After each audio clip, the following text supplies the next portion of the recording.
La noche del eclipse, el palacio entero cayó. No con el silencio de la reverencia, sino con el peso de algo antiguo que descendía desde lo alto. Las velas del salón principal temblaban sin viento. Los cortesanos permanecían inmóviles, con los ojos alzados hacia las ventanas góticas, donde la luz moribunda del sol se filtraba en franjas doradas cada vez más delgadas. Nadie hablaba. Nadie se atrevía a romper el momento, porque todos sabían, aunque no lo dijeran en voz alta, que algo más grande que ellos estaba ocurriendo. En el ala este del palacio, oculta tras una puerta sin cerrojo ni símbolo real, una capilla abandonada albergaba a quienes habían esperado este instante durante años.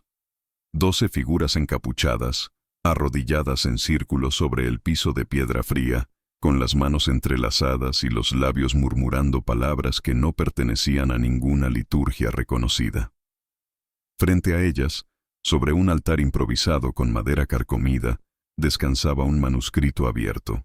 Las páginas estaban escritas con tinta negra mezclada con ceniza y resina, y en el centro exacto del círculo ardía una vela negra, alta, de cera tan oscura que parecía absorber la luz en lugar de emitirla. Uno de los encapuchados levantó la cabeza. Sus labios dejaron de moverse. La llama de la vela negra tembló una vez, 2 veces, y luego creció hasta alcanzar la altura de un brazo extendido. El humo que salía de ella no subía. Se arrastraba por el suelo como niebla viva, reptando hacia las paredes, hacia las puertas, hacia los pasillos secretos que conectaban aquella capilla olvidada con el corazón del reino. Y mientras la sombra del eclipse comenzaba a cubrir la última franja de luz solar, los devotos del eclipse cerraron los ojos y pronunciaron el nombre del rey. En la cámara real, el monarca se llevó la mano al pecho. Un escalofrío recorrió su espalda.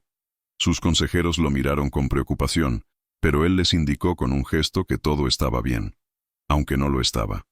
Porque en ese instante, mientras el eclipse alcanzaba su plenitud y el mundo entero se sumía en una penumbra antinatural, el rey sintió algo que jamás había experimentado antes. La certeza absoluta de que no estaba solo en su propia mente. Alguien más respiraba con él. Alguien más veía a través de sus ojos.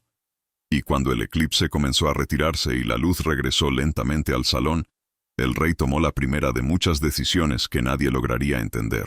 Pero en la capilla del ala este, los devotos permanecieron arrodillados hasta el amanecer.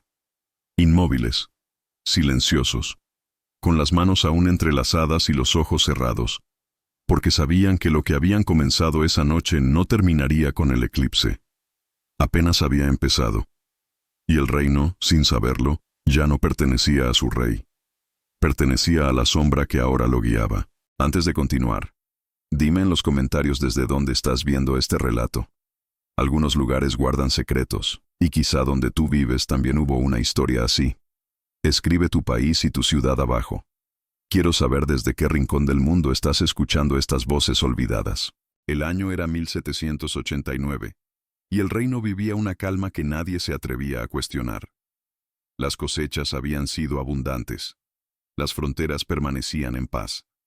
El rey, aunque joven, había demostrado ser prudente en sus decisiones y justo en sus decretos.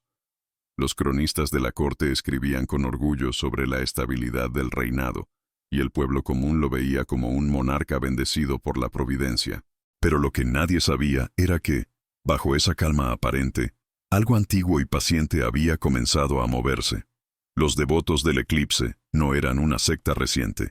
Sus orígenes se remontaban a más de 3 siglos atrás, cuando un grupo de astrónomos y teólogos marginales fue expulsado de la corte por predicar doctrinas consideradas heréticas.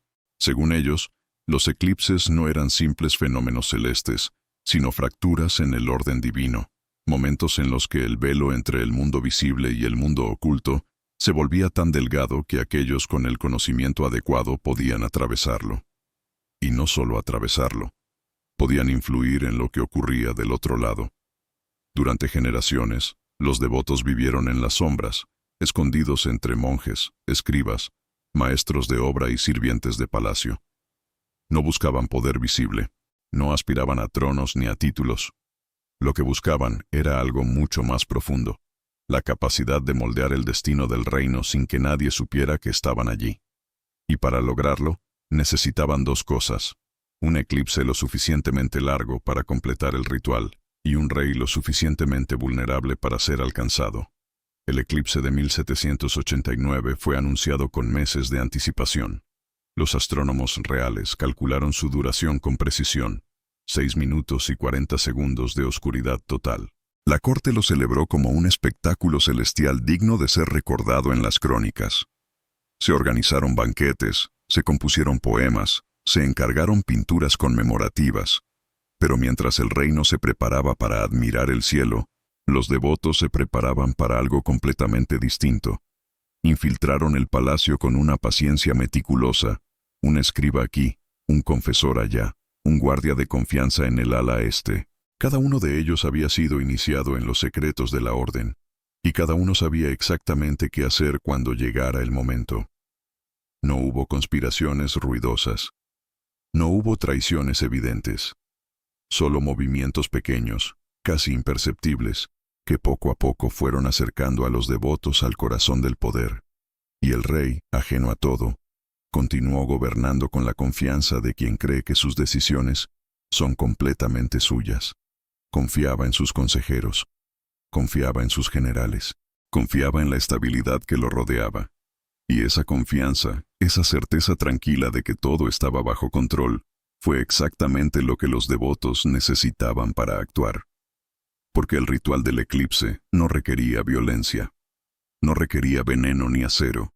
Lo único que requería era un momento de vulnerabilidad absoluta, un instante en el que la mente del rey estuviera abierta, desprotegida, expuesta a la influencia de algo que no debería existir. Y esa noche, mientras la sombra lunar cubría el sol y el palacio entero se sumía en una penumbra silenciosa, los devotos del eclipse abrieron la puerta que llevaban siglos esperando abrir. Suscríbete para seguir explorando estas tierras donde la fe lo consume todo. Los primeros cambios fueron tan sutiles que nadie los notó. El rey comenzó a levantarse más temprano de lo habitual, antes del amanecer, y pasaba largas horas en su cámara privada sin llamar a nadie. Sus sirvientes lo encontraban de pie frente a la ventana, con la mirada perdida en el horizonte, como si esperara ver algo que aún no había llegado. Cuando le preguntaban si necesitaba algo, él negaba con la cabeza y les pedía que lo dejaran solo. No con brusquedad, sino con una calma extraña que hacía que los sirvientes salieran de la habitación sin hacer ruido, como si hubieran interrumpido algo sagrado. Los consejeros también notaron pequeñas diferencias. En las reuniones del Consejo Real, el rey escuchaba con más atención que antes, pero hablaba menos. Tomaba notas en un cuaderno de cuero negro que nadie había visto antes, y cuando le pedían su opinión sobre algún asunto importante, hacía pausas largas, demasiado largas, antes de responder. Sus respuestas eran correctas, incluso prudentes, pero había algo en su tono que inquietaba a quienes lo conocían bien. Era como si estuviera repitiendo palabras que no eran completamente suyas. El primer decreto extraño llegó 2 semanas después del eclipse. El rey ordenó la construcción de una nueva capilla en el ala este del palacio, justo en el lugar donde antes había estado una antigua torre de observación astronómica. Nadie entendía la necesidad de otra capilla. El palacio ya tenía 3, y la principal era suficiente para todas las ceremonias oficiales. Pero el rey insistió. Dijo que había soñado con ese lugar, que había visto en sus sueños una luz que descendía exactamente allí, y que era su deber honrar esa visión. Los arquitectos reales obedecieron sin cuestionar. La torre fue demolida en silencio, y los cimientos de la nueva capilla comenzaron a levantarse con piedra traída de una cantera lejana que el rey había señalado personalmente en un mapa. Nadie sabía por qué esa cantera en particular, ni por qué la construcción debía completarse antes del próximo solsticio. Pero las órdenes del rey eran claras, y nadie se atrevía a contradecirlas. Mientras tanto, en los pasillos del palacio, los devotos observaban en silencio. No se reunían abiertamente, no hablaban entre ellos en público, pero cada uno sabía exactamente qué estaba ocurriendo. El escriba que trabajaba en la biblioteca real copiaba documentos antiguos que el rey pedía leer por la noche. El confesor que atendía a la reina escuchaba sus preocupaciones sobre los cambios en su esposo y le aseguraba que todo era producto del estrés del reinado.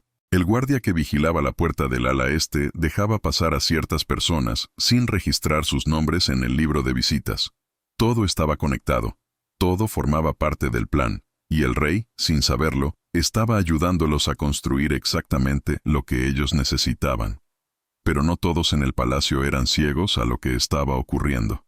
Había una mujer, una dama de compañía de la reina, que había comenzado a notar los patrones. Se llamaba Inés, y llevaba años sirviendo en la corte con discreción y lealtad. Era observadora por naturaleza, y tenía el hábito de memorizar detalles que otros consideraban insignificantes.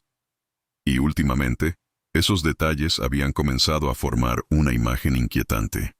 Inés notó que el rey siempre pedía estar solo durante las mismas horas de la noche. Notó que ciertos sirvientes comenzaban a moverse por el palacio siguiendo rutas que antes no transitaban. Notó que el confesor visitaba el ala este con más frecuencia de lo habitual y que siempre llevaba consigo un pequeño cofre de madera que nunca abría frente a nadie. Y lo más extraño de todo, notó que el rey había comenzado a repetir ciertas frases en voz baja, frases que no pertenecían a ninguna oración conocida y que las decía siempre en los mismos momentos del día, como si estuviera cumpliendo un ritual invisible. Una noche, mientras servía vino en la cámara de la reina, Inés escuchó algo que la heló por dentro. La reina, preocupada, le confesó a una de sus damas de confianza que el rey había comenzado a hablar en sueños, pero no pronunciaba palabras sin sentido ni murmullos confusos. Hablaba con claridad, como si mantuviera una conversación con alguien que estaba en la habitación, y lo más perturbador era que, según la reina, el rey respondía preguntas que nadie le había hecho. Inés no dijo nada, solo bajó la mirada, sirvió el vino con manos firmes y salió de la habitación en silencio. Pero esa misma noche, decidió hacer algo que sabía que podía costarle la vida. Comenzó a seguir al confesor. Lo hizo con cuidado. Nunca demasiado cerca, nunca en línea recta. Memorizó sus horarios, estudió sus rutas, aprendió a moverse por los pasillos oscuros sin hacer ruido. Y una noche, cuando el confesor entró en el ala este con su pequeño cofre de madera, Inés lo siguió hasta una puerta que no recordaba haber visto antes. La puerta no tenía cerradura. No tenía símbolo real ni inscripción alguna. Era solo una puerta de madera vieja, con bisagras oxidadas, ubicada al final de un pasillo que parecía llevar a ninguna parte. El confesor la abrió con facilidad, entró y la cerró tras de sí sin mirar atrás. Inés esperó. Contó hasta 100 en silencio, con el corazón latiéndole tan fuerte que temía que alguien pudiera escucharlo. Y cuando estuvo segura de que nadie más vendría, se acercó a la puerta y presionó la oreja contra la madera. Lo que escuchó del otro lado fue un murmullo bajo, rítmico, como una letanía pronunciada por varias voces al unísono. No podía distinguir las palabras, pero reconoció el tono. Era el mismo tono que había escuchado en los murmullos nocturnos del rey.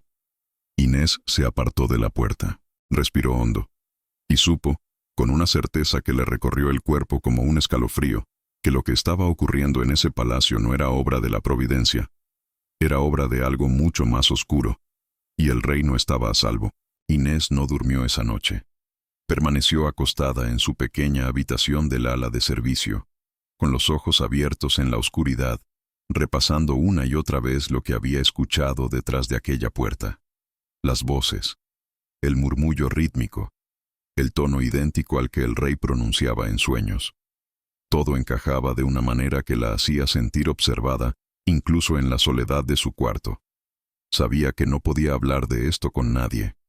No con la reina, que confiaba ciegamente en el confesor, no con los otros sirvientes, que repetirían cualquier rumor hasta convertirlo en escándalo. Y definitivamente no con los consejeros reales, que verían sus sospechas como delirio de una mujer sin autoridad. Estaba sola. Y lo sabía. Durante los días siguientes, Inés comenzó a observar con más atención, no solo al confesor, sino a todos aquellos que parecían moverse con un propósito oculto. El escriba que pasaba horas en la biblioteca copiando manuscritos antiguos. El guardia del ala este que nunca registraba ciertos nombres en el libro de visitas. La cocinera que preparaba bandejas de comida que nadie había pedido y que desaparecían sin explicación. Todos ellos compartían algo, Una calma antinatural, como si supieran algo que el resto del palacio ignoraba. Inés decidió que necesitaba pruebas. Algo concreto que pudiera mostrar si alguna vez encontraba a alguien dispuesto a escucharla. Así que comenzó a anotar todo en un pequeño cuaderno que llevaba oculto entre los pliegues de su vestido. Fechas, horarios, nombres, movimientos, cada detalle que le parecía fuera de lugar. Y lo que descubrió fue que todos esos movimientos seguían un patrón que se repetía cada 7 días, siempre durante las mismas horas nocturnas, siempre convergiendo en el ala este. Una semana después del eclipse, el rey anunció un segundo decreto que dejó a la corte desconcertada. Ordenó que se retiraran del salón principal todos los retratos de sus antepasados reales y que fueran reemplazados por tapices que representaban escenas astronómicas, eclipses, constelaciones, alineaciones planetarias. Cuando el consejero principal le preguntó el motivo, el rey respondió con una frase que nadie entendió. Los muertos ya tuvieron su tiempo. Ahora es el turno de lo que viene desde arriba. La reina intentó hablar con él esa misma noche. Le preguntó si se sentía bien, si había algo que lo estuviera perturbando. El rey la miró con una expresión distante, casi tierna, y le dijo que nunca había estado mejor, que por primera vez en su vida sentía que comprendía su verdadero propósito. La reina quiso insistir, pero algo en la mirada de su esposo la detuvo. No era frialdad. No era hostilidad. Era simplemente la certeza absoluta de alguien que ya no necesitaba ser convencido de nada. Inés, desde su posición discreta junto a la puerta, escuchó toda la conversación y supo que el tiempo se estaba agotando. Decidió que debía entrar en aquella habitación del ala este. Fuera lo que estaban haciendo allí dentro, necesitaba verlo con sus propios ojos. Pero sabía que no podía hacerlo sola. Necesitaba ayuda. Y solo conocía a una persona en todo el palacio que podría estar dispuesta a creerle. El maestro de armas, un hombre mayor llamado Vicente que había servido al padre del rey y que nunca había ocultado su desconfianza hacia ciertos miembros de la corte. Vicente era un hombre de pocas palabras, pero de mirada afilada. Había visto demasiadas intrigas palaciegas como para sorprenderse fácilmente. Cuando Inés le pidió hablar en privado, él aceptó sin hacer preguntas. Se reunieron en los establos, lejos de oídos indiscretos, y allí Inés le contó todo lo que había visto y escuchado. Vicente la escuchó en silencio. No la interrumpió, no la juzgó. Y cuando ella terminó de hablar, él asintió lentamente y dijo algo que Inés jamás olvidaría. Yo también he visto cosas, y no soy el único. Resultó que Vicente había notado movimientos similares. Guardias que recibían órdenes directas del confesor, algo que jamás debería ocurrir porque el confesor no tenía autoridad militar. Sirvientes que transportaban cajas selladas hacia el ala este durante la madrugada. Y lo más inquietante, un cambio en la manera en que el rey sostenía su espada ceremonial durante las audiencias públicas. Vicente, con su ojo entrenado, había notado que el rey ya no la empuñaba como un guerrero, sino como alguien que sostenía un objeto ritual. Como si la espada ya no fuera un símbolo de poder, sino de sumisión. Esa misma noche, Vicente e Inés decidieron actuar. Esperarían a que los murmullos volvieran a escucharse detrás de aquella puerta, y esta vez entrarían. Pasaron 3 noches antes de que el momento llegara. Inés, oculta en las sombras del pasillo, vio al confesor entrar en el ala este seguido por otras 4 figuras encapuchadas. Vicente, armado con una daga corta que llevaba oculta bajo la capa, se posicionó cerca de la puerta. Ambos esperaron hasta que los murmullos comenzaron, y entonces, con un gesto silencioso, Vicente empujó la puerta. Lo que vieron del otro lado los dejó inmóviles. La habitación era pequeña, circular, con paredes de piedra desnuda. En el centro ardía una vela negra sobre un altar improvisado. Las figuras encapuchadas estaban arrodilladas en círculo, con las manos entrelazadas y los ojos cerrados. Y sobre el altar, junto a la vela, había un objeto que Inés reconoció de inmediato. El cuaderno de cuero negro que el rey llevaba consigo a todas las reuniones del consejo. Pero lo que realmente heló su sangre fue lo que estaba escrito en las paredes. Símbolos tallados en la piedra, círculos concéntricos, líneas que se entrecruzaban formando patrones que parecían moverse bajo la luz parpadeante de la vela. Y en el centro de todo, grabado con precisión inquietante, estaba el nombre del rey. Una de las figuras encapuchadas levantó la cabeza. Sus ojos se encontraron con los de Inés, y en ese instante, ella supo que habían cometido un error terrible. Porque esos ojos no mostraban sorpresa, no mostraban miedo, solo mostraban la calma absoluta de quien había estado esperando que alguien llegara. La figura habló con una voz que parecía provenir de todas partes y de ninguna. Ya era hora de que alguien viniera a buscar respuestas.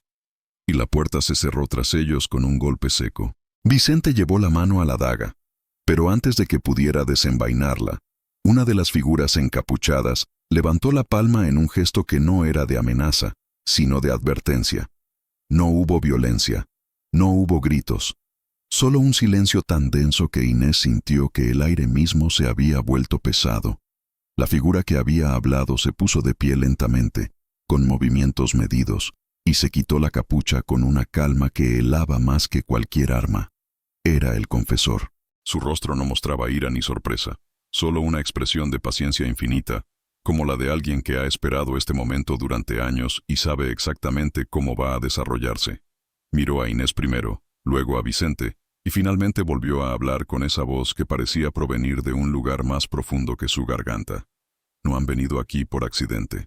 Nadie llega a esta puerta sin que nosotros lo permitamos. Inés sintió que el suelo se movía bajo sus pies. Vicente apretó el mango de la daga, pero no la sacó. Sabía que estaban rodeados. Sabía que, si intentaban huir, no llegarían lejos. Y sabía, sobre todo, que quien estaba frente a ellos no tenía miedo de ser descubierto. El confesor dio un paso hacia adelante. Las otras figuras permanecieron arrodilladas, inmóviles, con las manos aún entrelazadas. La vela negra seguía ardiendo en el centro del altar, y su llama proyectaba sombras que se retorcían en las paredes como seres vivos. Ustedes han visto los cambios en el rey, han notado los decretos, han seguido los movimientos, y ahora están aquí porque creen que algo terrible está ocurriendo. El confesor hizo una pausa. Pero se equivocan. Lo que está ocurriendo no es terrible, es necesario. Vicente habló por primera vez, con la voz ronca pero firme. ¿Qué le han hecho al rey? El confesor sonrió levemente, como un maestro que escucha una pregunta ingenua de un alumno.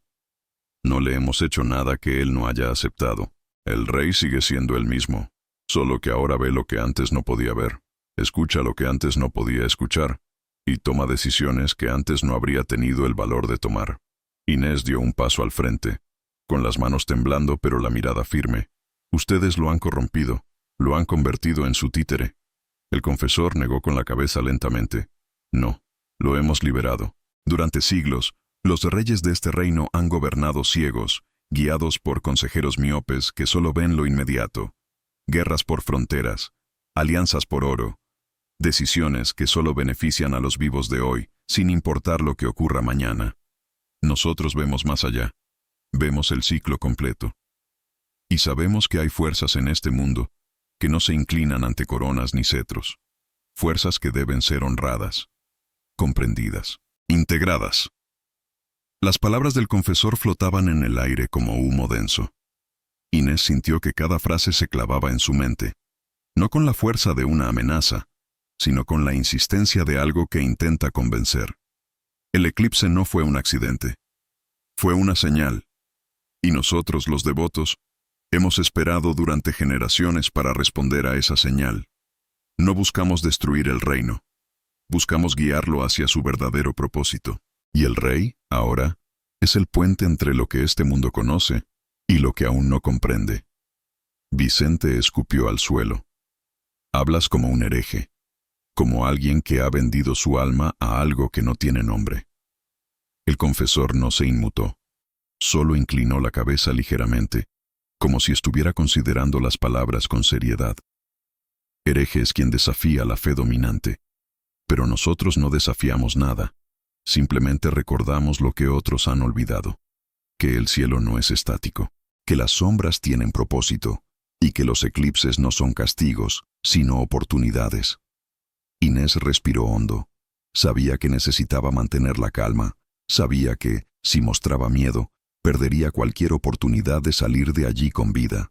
Así que preguntó lo único que realmente importaba. ¿Qué quieren de nosotros? El confesor la miró con algo que podría haber sido respeto. Queremos que comprendan, que vean lo que el rey ha visto, y que decidan, por ustedes mismos, si prefieren seguir viviendo en la ignorancia o si están dispuestos a abrir los ojos. Uno de los encapuchados se levantó. Era una mujer. Su voz era joven, pero firme. Ustedes han entrado aquí buscando pruebas de una conspiración, y las encontrarán. Pero también encontrarán algo más. Encontrarán la verdad sobre lo que mueve a este reino, sobre lo que mueve a todos los reinos. Y esa verdad les dará una opción que nadie más en este palacio tiene. Vicente frunció el ceño. ¿Qué opción? La mujer caminó hacia el altar y tomó el cuaderno de cuero negro del rey. Lo abrió en una página marcada con una cinta roja y se lo mostró a Inés.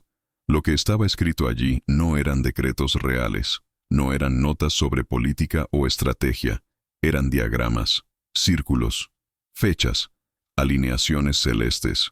Y en el margen, con la caligrafía inconfundible del rey, estaba escrita una sola frase, repetida una y otra vez. La sombra guía, la luz ciega. Inés sintió que algo se quebraba dentro de ella, porque reconoció esa caligrafía, reconoció el tono, y supo, con una certeza que la atravesó como un cuchillo, que el rey había escrito esas palabras por voluntad propia. El confesor habló de nuevo, esta vez con un tono casi gentil. El rey no es nuestra víctima, es nuestro hermano. Y si ustedes deciden quedarse, si deciden escuchar lo que tenemos que enseñar, también pueden serlo. Vicente rió con amargura. ¿Y si nos negamos? El confesor no respondió de inmediato. Solo miró la vela negra, cuya llama seguía ardiendo sin consumirse, y luego volvió a mirar a Vicente con una expresión que no dejaba lugar a dudas. Entonces saldrán de aquí creyendo que han descubierto algo terrible. Intentarán advertir a alguien, buscarán aliados, y descubrirán, demasiado tarde, que todos aquellos en quienes confiaban ya saben la verdad. Porque este palacio, maestro de armas, ya no les pertenece. Nunca les perteneció. Inés sintió que las piernas le temblaban. Miró a Vicente, buscando alguna señal de qué hacer. Pero el viejo guerrero solo apretó los labios y bajó la mirada, porque ambos sabían que el confesor no estaba mintiendo. Y en ese instante, Inés comprendió algo que jamás había considerado antes, que quizá la conspiración no era reciente, que quizá llevaba años, décadas, generaciones, tejiendo sus hilos en silencio, y que ellos dos, al entrar en esa habitación, habían cruzado un umbral del que no había retorno. El confesor extendió la mano hacia ellos. Ahora deben elegir, quedarse y aprender, o irse y olvidar. Inés miró esa mano extendida y supo que cualquiera de las dos opciones cambiaría su vida para siempre. Vicente fue el primero en hablar. Su voz sonó cansada, como si estuviera pronunciando palabras que llevaba años reprimiendo. Muéstrenos. El confesor asintió lentamente, como si ya supiera que esa sería la respuesta. No había triunfo en su gesto, solo aceptación. Hizo una señal a los otros encapuchados, que comenzaron a levantarse en silencio, y luego indicó a Inés y Vicente que se acercaran al altar. Lo que van a ver no es magia, no es brujería, es conocimiento. Conocimiento que fue suprimido hace siglos porque aquellos que gobernaban temían lo que no podían controlar. La mujer que había hablado antes se acercó al altar y comenzó a desplegar un mapa antiguo sobre la piedra. No era un mapa geográfico, era un mapa celeste. Mostraba constelaciones, órbitas planetarias y marcas rojas que señalaban fechas específicas a lo largo de los siglos. Cada marca correspondía a un eclipse. Durante generaciones, comenzó a explicar la mujer, los astrónomos de este reino estudiaron los ciclos celestiales. Descubrieron que ciertos eventos cósmicos coincidían con momentos de gran cambio histórico, guerras, revoluciones, caídas de imperios y eclipses. Inés se acercó al mapa, fascinada a pesar de sí misma. Las fechas estaban escritas con tinta dorada. Cada una de ellas correspondía a un evento que ella recordaba de las crónicas reales. la guerra del norte, la peste que diezmó la capital, el asesinato del rey anterior. Los eclipses no causan estos eventos, continuó la mujer, pero marcan los momentos en los que el mundo es más permeable al cambio. Momentos en los que las decisiones tomadas tienen un peso mayor. Momentos en los que una sola elección puede alterar el curso de décadas. Vicente cruzó los brazos. Eso no explica qué le hicieron al rey. El confesor se acercó a él, con las manos juntas frente al pecho, como si estuviera rezando.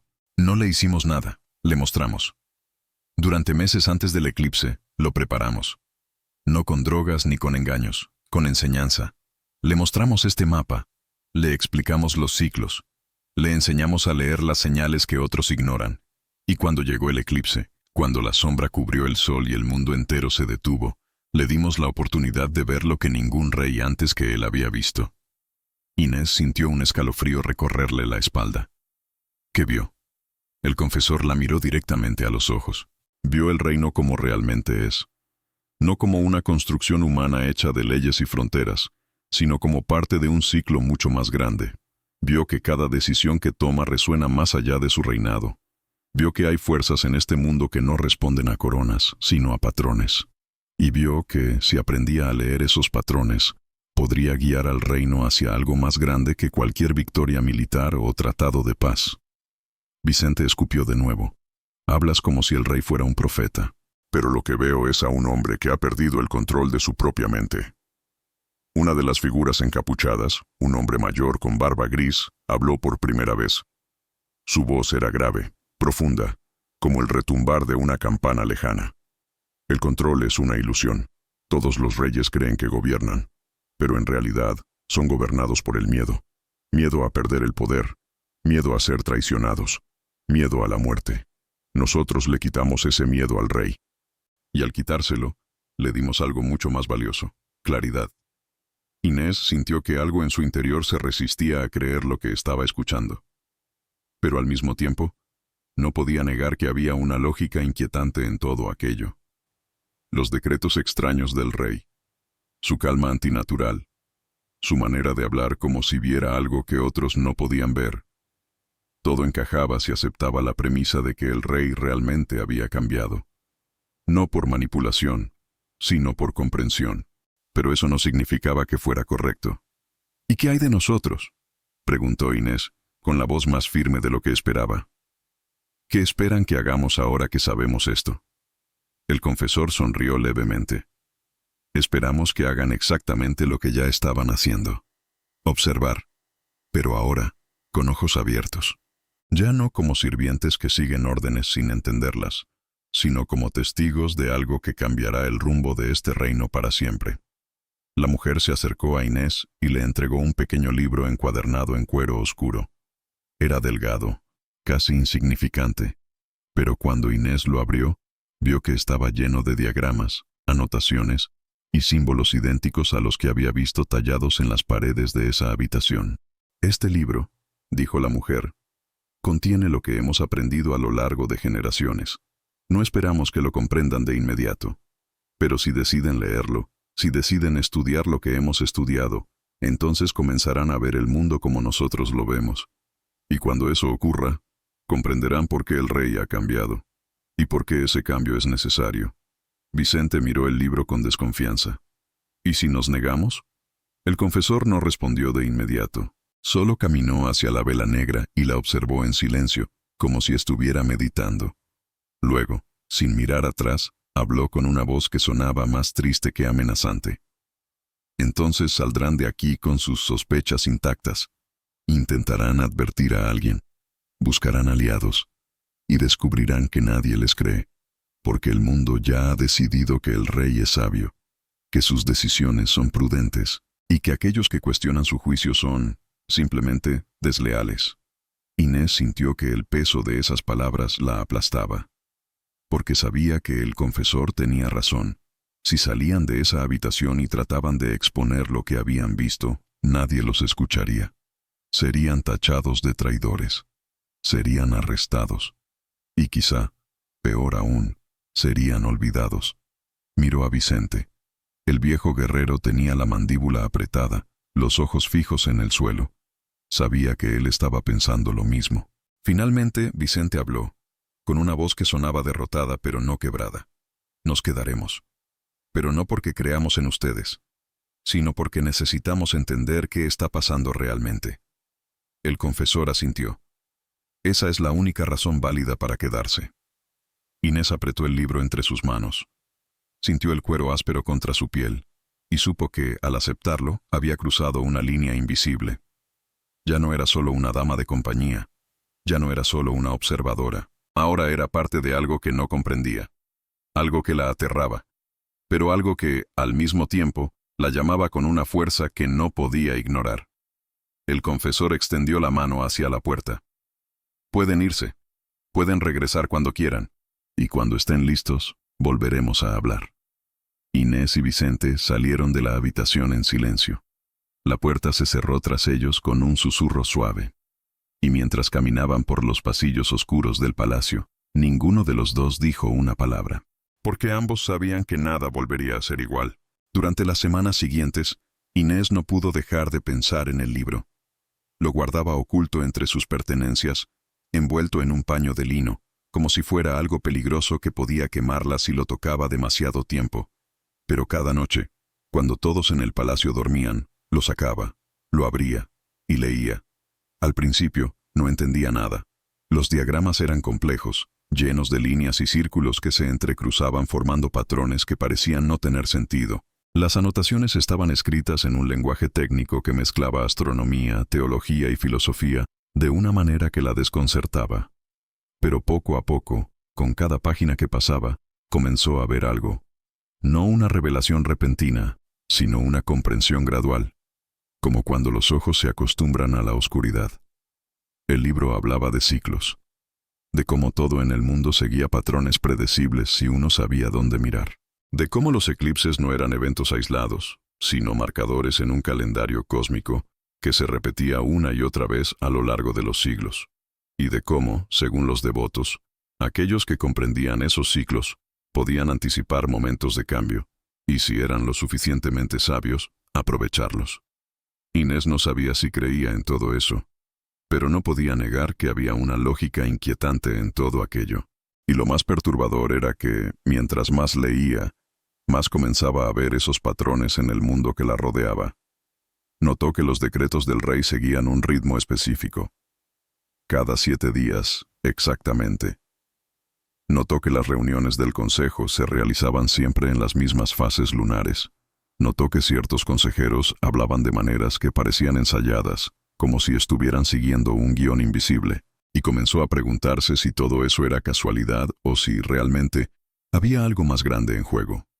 Vicente también había cambiado. Seguía siendo el mismo guerrero desconfiado de siempre, pero ahora había algo diferente en su mirada. Ya no hablaba abiertamente de lo que habían visto en aquella habitación. No intentaba advertir a nadie. Simplemente observaba, y cuando Inés le preguntó por qué había decidido quedarse callado, él respondió con una sinceridad brutal. Porque me di cuenta de que, si intentamos detener esto, nos destruirán, y si nos unimos a ellos, nos convertiremos en lo que tememos. Así que lo único que podemos hacer es esperar, y estar listos para cuando el momento llegue. Inés no supo qué responder, porque sabía que Vicente tenía razón. Estaban atrapados en una situación sin salida. Y lo peor de todo era que comenzaba a sospechar que quizá los devotos no estaban mintiendo, que quizá realmente creían en lo que predicaban, y que quizá, en algún nivel profundo y perturbador, tenían razón. Una noche, mientras leía el libro a la luz de una vela, Inés encontró una página que la hizo detenerse en seco.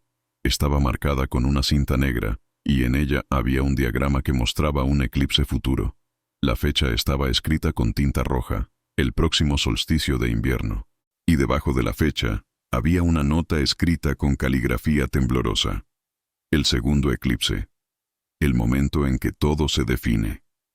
El rey debe decidir si permanece o si regresa. Inés sintió que el corazón le latía con fuerza. Aquello significaba que el ritual del primer eclipse no había sido el final, había sido solo el comienzo. y que, en algún momento futuro, el rey tendría que tomar una decisión que determinaría no solo su destino, sino el del reino entero. Al día siguiente, Inés buscó al confesor. Lo encontró en la biblioteca, hojeando manuscritos antiguos con la misma calma de siempre. Cuando él la vio acercarse, sonrió levemente, como si hubiera estado esperándola. ¿Has leído el libro? No era una pregunta. Era una afirmación. Inés asintió.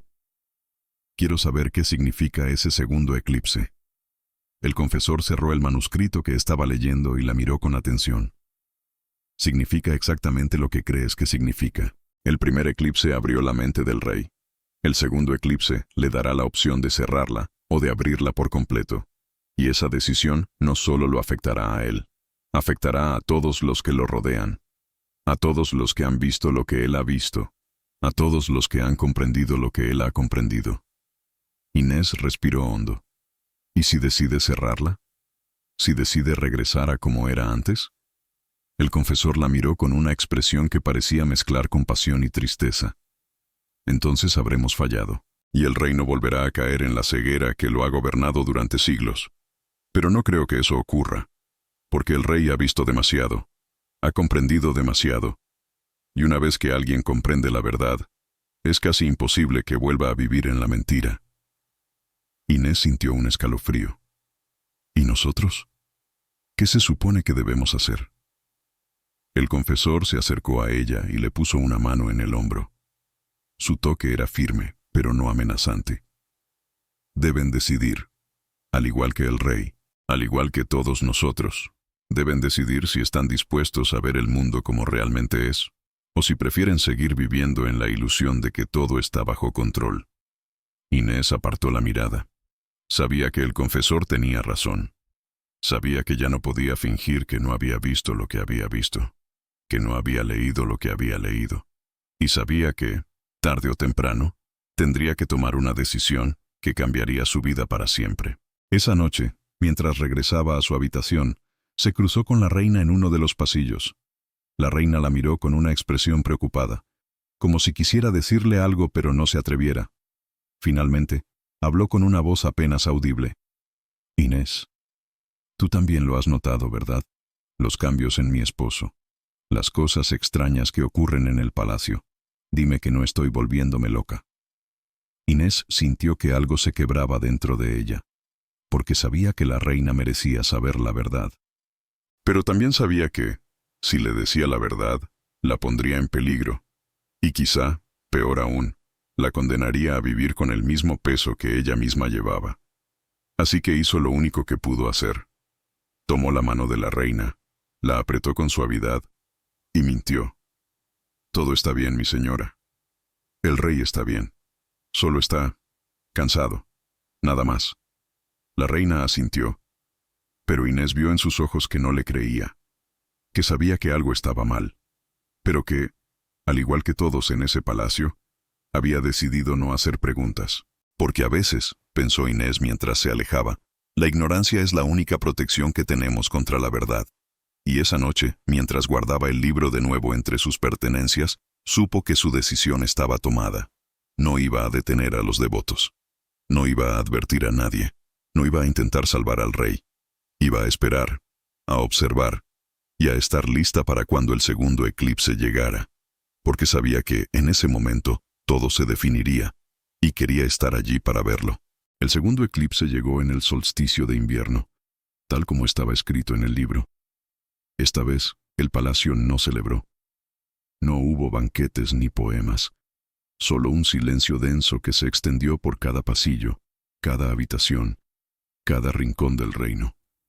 El cielo se oscureció lentamente, y cuando la sombra cubrió el sol por completo, el rey se encerró en su cámara privada, solo, sin consejeros, sin guardias, sin nadie que pudiera presenciar lo que estaba a punto de ocurrir. Inés observó desde lejos, oculta en las sombras del pasillo, con el libro apretado contra su pecho. Vicente estaba junto a ella, con la mano en el mango de su daga, aunque ambos sabían que ningún arma serviría en ese momento.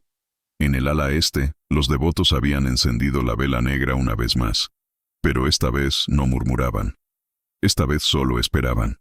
porque sabían que la decisión ya no estaba en sus manos, estaba en las del rey, y solo él podía determinar qué ocurriría después.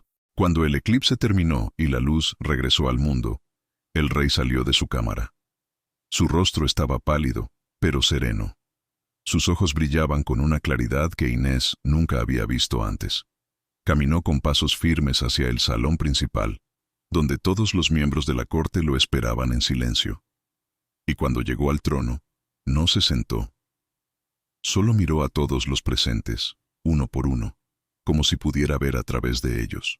Y entonces habló, con una voz que sonaba más antigua que él mismo. He visto lo que debe hacerse, y lo haré, aunque nadie lo comprenda, aunque todos lo teman. Porque he aprendido que gobernar no es controlar, es guiar. Y guiar significa aceptar que hay fuerzas más grandes que cualquier rey. Nadie respondió. Nadie se atrevió. Y el reino, sin saberlo, comenzó a caminar hacia un futuro que nadie había previsto.